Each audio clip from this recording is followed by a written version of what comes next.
Hey guys, patch 1.1 is out and it contains some really good stuff. Specifically, it's the exotic weapon buff patch. Before we get to those buffs though, we're going to start with the fact that you can now trade in Vanguard and or Crucible marks for planetary resources, stuff like spin metal, filaments, spirit bloom, and relic iron. You can trade in 10 of either mark for 20 materials. So if you don't want to go out and farm those materials manually and you have some spare marks to use, you can now buy those materials. I'd be shocked if anyone didn't like this addition to the game. Let's be honest, farming materials is a bit of a snooze fest, so this makes it a lot easier. The Daily Heroic now also gives materials for whatever planet the daily is on, along with the Daily Patrol bounty. Next up are the oh-so-awaited exotic weapon buffs. Nearly every weapon was affected in some way by this patch. We're going to take a look at the before and afters of every weapon that was affected. Weapons that were not affected by any sort of statistical changes are Universal Remote, The Last Word, Thunderlord, and Yallarhorn. So first off, across the board, exotics now start at 274 attack instead of 260. Next, you no longer require Ascendant materials to upgrade exotics. You now need an exotic shard for the last upgrade. Exotic shards come from dismantling other exotics, both armor and weapons. Xur will also sell exotic shards for the cost of 7 strange coins. Alright, let's get to the buffs. Thorn's pre-buff issues were mainly its slow reload and small amount of shots per magazine. Its post-buff changes are huge. Projectiles now briefly highlight targets on impact, that's very nice. The Mark of the Devourer damage over time component has been buffed in PvE from 22 damage per tick on level 28 enemies to 86 damage per tick, nearly 4 times the damage. The reload speed, magazine size, and ammo inventory size all increased. The reload speed is now 3 seconds, down from 3.75 seconds, and the magazine size went from 6 to 9.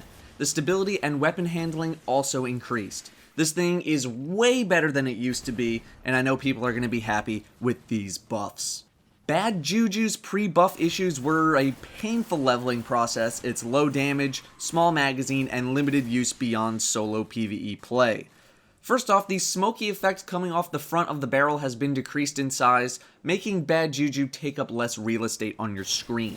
Magazine size has been increased to 8 bursts or 24 shots from 5 bursts or 15 shots. Ammo inventory has increased, and now String of Curses also decreases the cooldown of your super on a kill, in addition to replenishing your ammo and increasing your damage when you get a kill. I don't know if these changes are enough to launch Bad Juju into the A tier, God tier of weapons, but it's certainly a lot better than it was. The magazine size increase makes String of Curses easier to make happen and gives the weapon a chance in PvP now. Super Good Advice's pre-buff issue was essentially its stability. As you can see, this thing was impossible to control, making it near useless. Post-buff, it now has more stability. Does this mean you can just stand still and not aim the thing? No, but the recoil is much more consistent in terms of where it goes, which is good, but I don't think this buff is enough to warrant using Super Good Advice over other things, but at least it's usable now. The Vex Mythoclast got its well-deserved PvE buffs. First, maximum attack was increased from 300 to 323. Its base damage was also increased. They fixed a bug that dropped its damage. Now mine was only 267 attack pre-buff, which got bumped to 287 post-buff. Damage for me pre-buff was 126, 378. Post-buff, with the increased attack and base damage fixed, it is now 148, 443, so about a 15% damage buff in PvE. However, Enhanced Battery is now Extended Mag, which lowers the amount of ammo in the magazine from 56 with Enhanced Battery to 35, bit of a nerf, although with no upgrade it's still at 21. Also, the maximum ammo capacity is still really low, lower than auto rifles. This buff is very good. Don't know if it was enough to warrant Mythoclast in the main hand in PvE though, but it definitely is much better. Monte Carlo pre-buff was very lackluster, high recoil, low damage, and bonuses that were pretty weak. Post-buff, the stability has been increased, although with the range slightly decreased. The main bonus, Monte Carlo Method, has been buffed to now give a chance to fully refresh your melee in addition to its current effects. Good buffs, I see this being a lot stronger in PvP, especially for hunters. PvE-wise, not enough to overtake something like Suros in my opinion. Red Death pre-buff had a much slower rate of fire than other pulse rifles, but featured some pretty high damage. In the post-buff world, Red Death fires faster, but does slightly less damage to compensate. Pre-buff the damage was 144,431, post-buff damage is 124,370, about a 15% decrease in damage. But rate of fire pre-buff was 330 rounds per minute, that is now increased to 393 rounds per minute, which is actually a net increase in damage of about 2.5% overall. Invective pre-buff was a monster when you had ammo in the magazine. Its reload was incredibly slow. Post-buff, the reload speed has been dramatically increased, although the rate of fire when firing in full auto has been slowed, but only by the very slightest amounts to the point where it's negligible. The reload speed has been cranked. Pre-buff was over 5 seconds, and post-buff it is now just over 3.5 seconds, around a 40% increase in speed. Hard Light had its stability increased and Perfect Balance was replaced by Fitted Stock. Unfortunately, I do not have this weapon, so I could not get a before and after test. Suros Regime was the only nerfed weapon, but it was not that bad. The main upgrade on Suros is similar to Glass Half Full, where the bottom half of the magazine deals increased damage. Pre-buff, the damage ramped up really high for those last few shots. This has been nerfed to be brought more in line with the Glass Half Full buff, which appears on legendary weapons. Everything else should remain unchanged. I don't think this nerf really affects Suros' strength that much. Getting into some more minor buffs now, Hawkmoon got a buff. Send It, which was redundant on the weapon because it already has Hammer Forged, was replaced with Speed Reload. You guys know how, Hawkmoon is the best weapon in the game?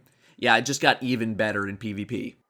Pocket Infinity sees the return of its extended magazine, but in less capacity than the 8 rounds it used to have a couple of patches ago.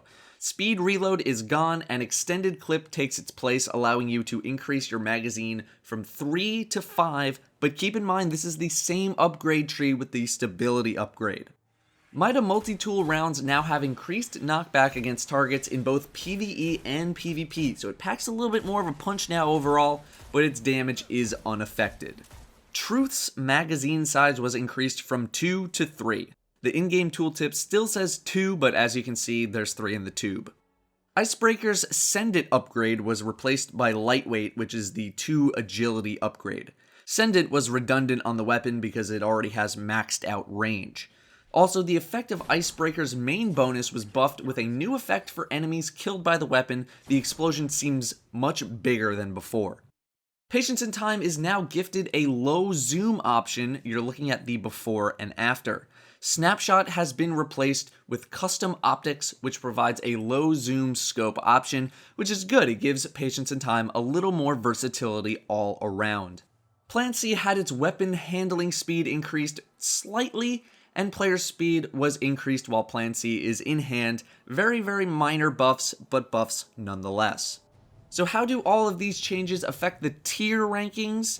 I don't think any of these weapons move into the 100% super must-own amazing tier, but they definitely all move up in spots. I'll have a video very soon on updated exotic weapon tier rankings, along with some predictions for where I think the Dark Below exotic weapons will rank among current exotics. Remember, it is rumored that we'll be able to upgrade our current exotics even more in the expansion, so don't ditch them. Next, we have some bug fixes to the Vault of Glass. No longer should Atheon teleport only 1 or 2 or maybe 0 players into the time stream. It should always be 3 people now. If you'd like to see what it's like to kill Atheon with no one ever getting teleported, I suggest checking out this video. Also, Templar can no longer be pushed off of the cliff. So if you only knew how to cheese Templar, might I suggest the Datto Does Destiny Vault of Glass Templar Guide, available now. Beyond those changes, we have a couple of bug fixes and some alterations. First, reputation gains with the Cryptarch have been reduced when decrypting engrams, but the chance of getting a legendary from the reward package has been increased. Next, faction class items are now replaced by faction emblems in the rank up reward packages that you get from factions. It was kind of redundant to get the class item when you need to buy the class item to even start getting reputation. Those of you on Xbox may have experienced low frame rates. The issue was related to party chat, and that has been fixed. Anyway guys, that is your patch 1.1 update, a very good patch overall. I don't think anyone's going to have any complaints about this one. Thank you very much for watching, and I'll see you next time.